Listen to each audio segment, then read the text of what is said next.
அதாவது விண்டேஜ் ஏகேவை தானே கேட்டீங்க.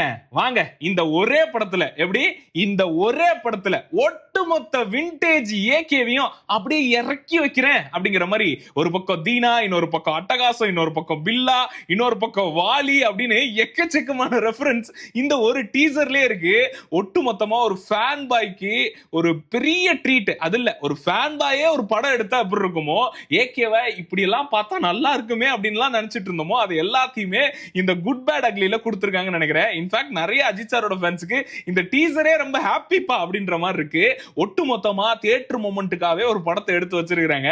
சும்மாவே தியேட்டர் பறக்கும். என்ன நடக்க போகுதுன்னு தெரியல. ஏப்ரல் 10ஆம் தேதி சும்மா வெறியா இருக்கும் நினைக்கிறேன். இந்த குட் பேட் அக்லியோட டீசரை பார்த்திருப்பீங்க. உங்களுக்கு என்னென்னலாம் ஃபீல் ஆச்சு அப்படின்னு சொல்லுங்க. முக்கியமா ஜிவி பிரகாஷ் குமாரோட மியூசிக் சும்மா அவர் சொன்ன மாதிரியே தெறிக்க விட்டுருக்காருங்க. இந்த டீசரோட ஃபர்ஸ்ட் கட்ல இருந்து லாஸ்ட் கட் வரைக்கும் A to Z என்னெல்லாம் வந்துச்சு, என்னெல்லாம் காட்டி இருக்காங்கிறது எல்லாத்தையுமே ஒரு பிரேக் டவுன் வீடியோவா ஃபுல் வீடியோ யூடியூப்ல ரிலீஸ் பண்ணிருக்கேன். அங்க வந்து பாருங்க. இப்போ இந்த டீசர் பத்தி நீங்க என்ன நினைக்கிறீங்கறத கீழே மறக்காம கமெண்ட் பண்ணுங்க.